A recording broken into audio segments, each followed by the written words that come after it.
കിടന്നു വന്ന എന്റെ പ്രിയപ്പെട്ട വാപ്പാ, നിനക്ക് സുഖമില്ലാഞ്ഞിട്ട് എഴുന്നേറ്റ് പള്ളിയിൽ പോയി നിസ്കരിക്കുന്നുണ്ടല്ലോ. പ്രഷറിന്റെയും ഷുഗറിന്റെയും ഗുളിക കടിച്ചിട്ട് പാതിരാത്രി കിടന്നുറങ്ങിയിട്ട് പടച്ചവന്റെ പള്ളിയുടെ മിനാരത്തിൽ നിന്ന് അസ്സലാത്തു ഖൈറും മിനന്നൗം,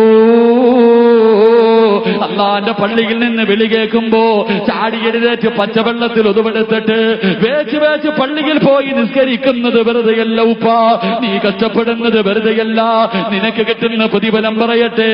അല്ലാഹുവിന്റെ റസൂല് പറയുകയാ, അള്ളാന്റെ റസൂല് പറയുകയാ, ഒരു ദിവസം നിന്നെ പള്ളിക്കാട്ടിൽ കൊണ്ടുവെക്കുമല്ലോ, 6 അടി മണ്ണിനകത്ത് എടുത്ത് കബറടക്കിയിട്ട് എല്ലാവരും മടങ്ങി പോകുമല്ലോ. എന്റെ പ്രിയപ്പെട്ട സഹോദരങ്ങളെ, അല്ലാഹുവിന്റെ പ്രവാചകന്റെ പ്രിയപ്പെട്ട സ്വഹാബി മഹാനായ അബൂ സിനാർ റളിയല്ലാഹു തആല അൻഹു എത്രയോ കൊല്ലങ്ങളെ വിവാഹം കഴിഞ്ഞ് കാത്തിരിക്കുകയാ. തനിക്കൊരു പൊന്നുമകനെ കിട്ടി, മകനോട് വല്ലാത്ത സ്നേഹമാ, എവിടെ പോയാലും തന്റെ പൊന്നുമകനെ കൊണ്ടുപോവുകയാണ്.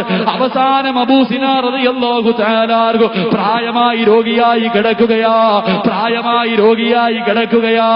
അതായി കിടക്കുന്ന സ്ഥലത്ത് നിന്ന് എഴുന്നേക്കാൻ പോലും കഴിയാതെ 1 മാസത്തോളം അബൂ സിനാർ തങ്ങൾ കിടക്കുകയാ. അവസാനം മരണപ്പെട്ടു.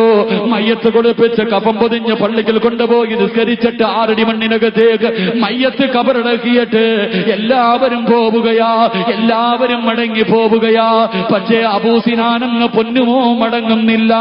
ചെറിയ കുട്ടിയാ, ചെറിയ കുട്ടിയാ, വാപ്പാന്റെ കബറിന്റെ ഭാഗത്ത് നിൽക്കുകയാ.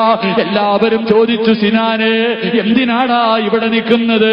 വാപ്പയോടുള്ള കടമകൾ കഴിഞ്ഞല്ലോ, വാപ്പയോടുള്ള കടമ കഴിഞ്ഞല്ലോ, വാപ്പ മരിച്ചു കഴിഞ്ഞല്ലോ, മയ്യത്ത് കൊണ്ടുവന്ന് കബറടക്കി കഴിഞ്ഞല്ലോ, എല്ലാ ബാധ്യതയും കഴിഞ്ഞല്ലോ, എന്തിനാണ് കബറിന്റെ ഓരത്ത് നിൽക്കുന്നതെന്ന് പൊന്നുമകനോട് നാട്ടുകാർ ചോദിക്കുമ്പോ അവിടെന്ന് പറയുകയാ, ഇതിനകത്ത് കിടക്കുന്നത് എന്റെ വാപ്പയാ, എനിക്ക് വേണ്ടി ജീവിച്ച മനുഷ്യനാ, ഇന്നലെ വരെ എന്റെ കൂടെ കിടന്ന വാപ്പയാ, ഇന്ന് വാപ്പ 6 അടി മണ്ണിനകത്താ. ഇതിനകത്ത് വാപ്പാന്റെ അവസ്ഥ എന്താ? ഇതിനകത്ത് ബെഡില്ലല്ലോ, ഇതിനകത്ത് പായില്ലല്ലോ, ഇതിനകത്ത് വെളിച്ചമില്ലല്ലോ, ഇതിനകത്ത് ഇരുളാണല്ലോ, കബറ് ഞെരുക്കുമല്ലോ. എന്റെ വാപ്പാടെ അവസ്ഥ എന്താണെന്നറിയാതെ എനിക്കെന്റെ വീട്ടിൽ പോയി കിടക്കാൻ കഴിയൂല. മഹാനായ അബൂ സിനാർ റളിയല്ലാഹു തആല അൻഹുവിന്റെ പൊന്നുമകൻ കബറിന്റെ പുറത്ത് നിൽക്കുകയാ. സാലിഹായ മക്കളെങ്ങനെയാ, സാലിഹായ മക്കളെങ്ങനാ? പള്ളിക്കാട്ടിൽ കൊണ്ട് കുടിച്ചിട്ടവനോടൂല. സാലിഹായ മക്കളെങ്ങനാ? കബറിന്റെ പുറത്ത് നിന്നിട്ട് ദുആ ചെയ്യും. വാപ്പാന് വേണ്ടി, ഉമ്മയ്ക്ക് വേണ്ടി ആര് പോയാലും അവന് കബറിന്റെ ഓരത്ത് നിന്ന് പോകൂല, അവൻ അവിടെ നിന്ന് ദുആ ചെയ്യുകയാ. അബൂ സിനാർ റളിയല്ലാഹു തആല അൻഹുവിന്റെ പൊന്നുമകൻ വാപ്പാന്റെ കബറിന്റെ മുന്നിൽ നിന്ന് കരയുകയാണ്, അവിടെ നിന്ന് ദുആ ചെയ്യുകയാ. നിന്ന് അവസാനം ഇരിക്കുകയാ. അവിടെ ഇരുന്ന് കരഞ്ഞ് കരഞ്ഞ് എപ്പോഴോ തളർന്നുറങ്ങി പോവുകയാണ്. വാപ്പാടെ കബറിന്റെ ചാരത്ത് മകനിങ്ങനെ തളർന്നു കിടക്കുകയാണ്, ഉറക്കിപ്പോയി. അവസാനം ഉറക്കത്തിലുണ്ടല്ലോ മഹാനായ അബൂ സിനാർ റളിയല്ലാഹു തആല അൻഹു പൊന്നുമകന്റെ സ്വപ്നത്തിലേക്ക് കടന്നു വരികയാ. വാപ്പ ചോദിച്ചു, പൊന്നുമോരെ എല്ലാരും പോയല്ലോ, എല്ലാരും പോയല്ലോ, എന്തിനാടാ നീ ഇവിടെ കിടക്കുന്നത്? ഈ പള്ളിക്കാട്ടില് ആത്മാക്കളുടെ റൂഹുകളെല്ലാമുള്ള ഈ പള്ളിക്കാട്ടിൽ എന്തിനാ തനിച്ച് കിടക്കുന്നത്? അബൂ സിനാർ റളിയല്ലാഹു തആല അൻഹുവിനോട് പൊന്നുമകൻ ചോദിച്ചു, വാപ്പാ ഇതിനകത്ത് വാപ്പാടെ അവസ്ഥ എന്തെന്ന് എനിക്കറിയില്ലല്ലോ, ഇതിനകത്ത് വിളക്കില്ലല്ലോ, ഇതിനകത്ത് വിരിപ്പില്ലല്ലോ, ഇതിനകത്ത് പാമ്പുകളാണല്ലോ, ഇതിനകത്ത് തേളുകളാണല്ലോ, ഉപ്പാരെ കബറ് ഞെരുക്കുമല്ലോ. ഈ ഇടുങ്ങിയ കബറിനകത്ത് എന്റെ വാപ്പയുടെ അവസ്ഥ എന്തെന്നറിയാതെ എനിക്കെങ്ങനെ പോയി കിടന്നാൽ ഉറക്കം വരുമോ? അബൂ സിനാർ റളിയല്ലാഹു തആല അൻഹു ചിരിക്കുകയാ. മകൻ ചോദിച്ചു, വാപ്പാ 6 അടി മണ്ണിനകത്ത് എങ്ങനെയുണ്ടുപ്പാ? 6 അടി മണ്ണിനകത്ത് എങ്ങനെയുണ്ടുപ്പാ? എന്റെ പ്രിയപ്പെട്ടവരെ, നല്ല മക്കളെങ്ങനാ? നമ്മൾ പറയുമല്ലോ, വാപ്പാരോട് വല്ലാത്ത സ്നേഹമാ, ഉമ്മയോട് വല്ലാത്ത സ്നേഹമാ. മരിച്ചുപോയ മാതാപിതാക്കളെ ഇന്ന് വരെ ഒന്ന് സ്വപ്നം കണ്ടിട്ടുണ്ടോ?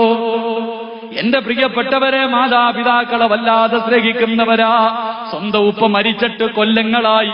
എന്നെങ്കിലും ഒരു രാത്രി നിന്റെ ഉപ്പാടെ മുഖം നീ ഒന്ന് സ്വപ്നം കണ്ടിട്ടുണ്ടോ? ഉമ്മാന്റെ മുഖമൊന്ന് കണ്ടിട്ടുണ്ടോ?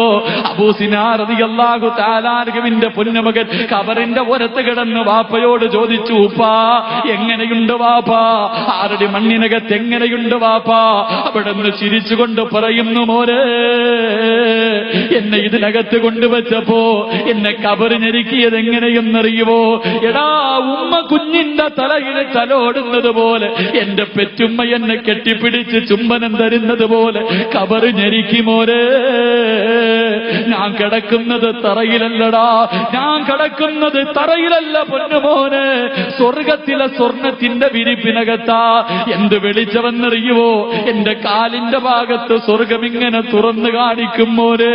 രാവിലെയും വൈകിട്ട് ഖബറിനകത്ത് കാലിന്റെ ഭാഗത്ത് സ്വർഗം തുറന്നു കാണിക്കുകയാ. എന്തൊരു വിശാലത എന്നറിയുവോ? 6 അടി മണ്ണിന് എത്ര വലിയ വിശാലത എന്നറിയുവോ?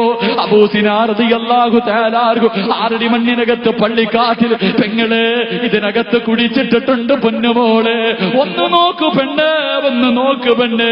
സീരിയലിന്റെ പെണ്ണിലിരുന്ന് ജീവിതം തുലയ്ക്കുന്ന, നിസ്കാരം കളയാക്കുന്ന, ഫർദ ധരിച്ചുകൊണ്ട് നിസ്കാരത്തിന്റെ സമയത്ത് കാഞ്ഞങ്ങാട് ടൗണിലൂടെ ഫർദ ധരിച്ചുകൊണ്ട് നടക്കുന്ന പെണ്ണ്, കല്യാണത്തിന്റെ പേര് പറഞ്ഞ് ളുഹർ നിസ്കാരം കഴിഞ്ഞ് ഓഡിറ്റോറിയം കയറി ഇറങ്ങി നടക്കുന്ന എന്റെ പ്രിയപ്പെട്ട മുസ്ലിം പെണ്ണ്, ഇതിനകത്തൊന്ന് കയറി നോക്കുമോളെ. 6 അടി മണ്ണിനകത്ത് നിന്നെ കൊണ്ടുവെക്കുമ്പോ ഒരുത്തനും നിന്റെ കൂടെ കാണില്ല പൊന്നുമോളെ. അബൂ സിനാർ റളിയല്ലാഹു തആല അൻഹു പറയുകയാ, ദുനിയാവിലെ ജീവിതത്തിനെക്കാളും ഖൈറായ ജീവിതമാ എന്റെ മണ്ണറ മണിയറയാടോ. എന്റെ ഭാര്യകത വിവാഹം കഴിഞ്ഞ് പ്രഥമ രാത്രിയിൽ കിട്ടിയതിനേക്കാളും സന്തോഷവാ. അബൂ സിനാർ റളിയല്ലാഹു തആല അൻഹുവിനോട് തന്റെ പൊന്നുമകൻ ചോദിച്ചു, വാപ്പാ എങ്ങനെയാ വാപ്പാ ഈ പ്രതിഫലം കിട്ടാനുള്ള കാരണമെന്താ? ഈ പ്രതിഫലം കിട്ടാനുള്ള കാരണമെന്താ? അബൂ സിനാൻ തങ്ങൾ പറയുന്നു, മോരെ വാപ്പ രോഗിയായി 1 മാസം കിടന്നല്ലോ. കിടന്ന കിടപ്പിൽ കിടന്ന് മലമൂത്ര വിസർജനം നടത്തിയിട്ട് എഴുന്നേക്കാൻ പറ്റാതെ നിന്റെ വാപ്പ 1 മാസം കിടന്നല്ലോ. ആ സമയത്ത് പോലും നിന്റെ വാപ്പ ഒരു വക്കത്ത് കളഞ്ഞിട്ടില്ല മോരെ, ഒരു വക്കത്ത് പോലും നിന്റെ വാപ്പ കളഞ്ഞിട്ടില്ല. അതിന്റെ പ്രതിഫലമാണെന്ന് മഹാനായ അബൂ സിനാൻ തങ്ങൾ പറയുമ്പോൾ, ഈ പാതിരാത്രി കിടന്നു വന്നവരെ നിസ്കാരത്തിന്റെ വിഷയത്തിന് വിട്ടുവീഴ്ചയില്ല വാപ്പാ. ചെറുപ്പക്കാരാ ഒന്നുമില്ല പൊന്നുമോരെ, അതുകൊണ്ട് നിസ്കരിച്ചോ. അല്ലാഹുവിന്റെ റസൂല് പറയുകയാ, നാളെ പടച്ചവന്റെ മുന്നിൽ നീ കടന്നു ചെല്ലുമ്പോ അല്ലാഹു നിന്നോട് ഒന്നും ചോദിക്കില്ല ചെറുപ്പക്കാരാ. എന്തിനാടാ? അല്ലാഹു നിന്നോട് നാളെ വിചാരണ ചെയ്യൂല, പടച്ചവൻ നിന്നോടൊന്നും ചോദിക്കൂല. അല്ലാഹുവിന്റെ റസൂല് പറയുകയാണ്, വയദ്ഖുലൂനൽ ജന്നാ ബിഗൈരി ഹിസാബ്.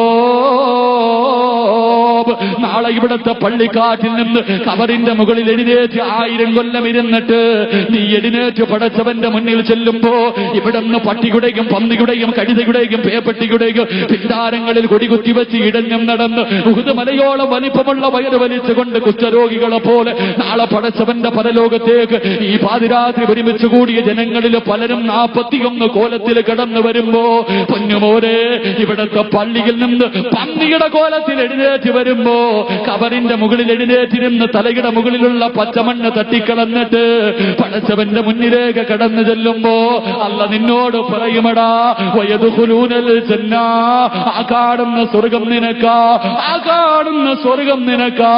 ആ സ്വർഗത്തിൽ നിന്റെ പദവി എവിടെന്നറിയുവോ? നിന്റെ സ്ഥാനം എവിടെയെന്നറിയുവോ? ജന്നാത്തുൽ ഫിർദൗസ് എന്ന സ്വർഗമാണെന്ന് അല്ലാഹുവിന്റെ പ്രവാചകൻ നബിയുനാ റസൂലുള്ളാഹി